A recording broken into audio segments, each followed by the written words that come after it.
Jermaine Jackson was the heart of the Jackson family. His voice helped make the Jackson 5 famous worldwide. He grew up as a quiet boy in a tiny two-room house in Gary, Indiana.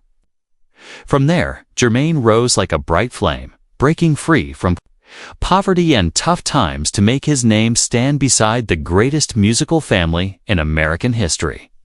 His voice, his style, and the fire that never stopped burning made Jermaine a pillar of legend.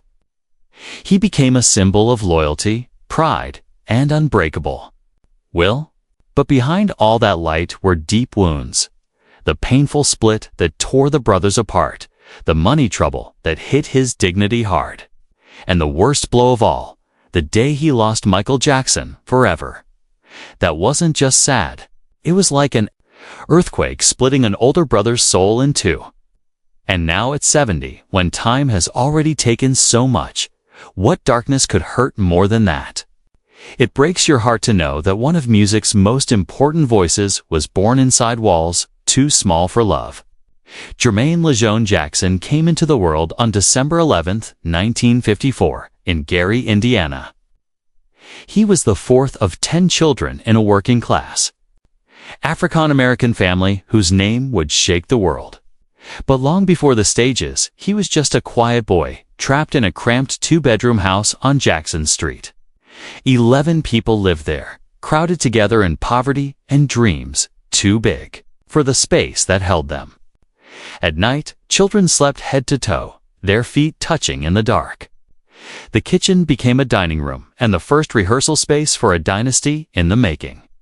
His father, Joseph Joe Jackson, came home with steel dust on his clothes from the mill. At night, he played guitar to earn extra money. He was driven by the same tough force he demanded from his children.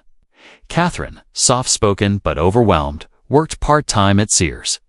Tragedy marked the family long before Jermaine was born. In 1957, Marlon's twin brother, Brandon, died shortly after birth. That loss hung over the family like permanent winter. Jermaine grew up in that shadow, in silence so heavy it made love feel thin. His parents' marriage was like a storm full of devotion but bruised by hardship. Rumors of Joe's affairs stretched darkness across the home. Catherine's strong Jehovah's Witness faith wrapped the children in strict rules. No birthdays, no Christmas obedience, above emotion. For Jermaine, childhood meant fewer toys and more orders, fewer hugs and more expectations. Joe demanded perfection and fear. He demanded his children call him Joseph, never Dad. Mistakes brought punishment. Affection was rare. Dreams were only allowed if they helped the family rise. In this tough environment, Jermaine grew up surrounded by siblings who would soon amaze the planet as the Jackson 5. Everything changed the day. Tito broke every rule and played Joe's prized guitar. When a string snapped, it should have brought anger, but instead, it awakened destiny. Joe ordered him to play again. What happened stunned the room, raw, undeniable talent. Soon Tito, Jackie, and Jermaine were rehearsing. Little Michael, barely 5, stole every breath with a voice too powerful for his tiny body. From that accident, the Jackson 5 was born. By March 1969, Motown Records had signed the group. The Jacksons left Indiana for Encino, California. Jermaine, still a teenager, felt his childhood vanish instantly. Los Angeles swallowed whatever innocence he had left, while boys his age spent summers playing ball. Jermaine stood under blinding stage lights in clubs and theaters across the country. His childhood dissolved into harmonies, choreography, matching suits, and the unspoken truth that failure wasn't an option. He didn't choose this life. It chose him, shaped by a father who confused discipline with love and a family taught that worth only came from performing. Fame did not arrive gently for Jermaine Jackson. It hit like a tidal wave, fierce and blinding. At just 14 years old in 1969, when most boys were still figuring out who they were, Jermaine found himself thrust under roaring stage lights.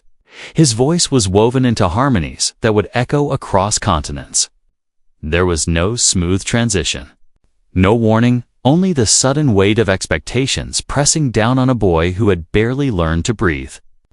What the world saw was dazzling. A handsome teenager with a velvet voice co-leading one of the most electrifying groups Motown had ever shaped. But behind the tailored suits and picture-perfect smiles was a reality forged in pressure. Motown engineered the Jackson 5 with ruthless precision. Vocal drills at dawn, choreography until legs shook, interviews rehearsed, every gesture sculpted into brand perfection. Jermaine's warm, elegant tone became the anchor of their sound, the steady force beneath Michael's explosive brilliance. And yet that very brilliance carved a quiet battlefield inside his heart. Every roar from Michael cut to Way's pride, mixed with an ache only an older brother could understand. He often watched from the wings as the spotlight wrapped around his younger brother like a crown, whispering to himself, "This is his moment." But where does that leave me? The Jackson 5 performed in sold-out arenas night after night. Their faces were splashed across magazines. Their schedules stretched far beyond what any teenager should carry. Jermaine learned to sleep sitting up on tour buses, to eat between sound checks, to smile even when exhaustion blurred his vision. The distance between who he was and who the world demanded him to be grew painfully wide. Fame was applause on the outside and isolation on the inside, but the weight he carried went beyond singing. On stage, he was cold. Off stage, he was the stabilizer, steadying his younger brothers, soothing tensions, filling the role of an anchor everyone relied on. Then came 1975, the year that split everything. When the family chose to leave Motown, Jermaine faced a choice that could tear any young man apart: follow the brothers who were his blood, or stay with the musical home that shaped him. The world called it business. It wasn't. It was sacrifice. He watched the brothers he adored walk ahead while he remained behind, the silence widening with every step. Yet he chose with honor, carrying the heartbreak with dignity that refused to let love turn bitter. His solo journey blossomed into triumph.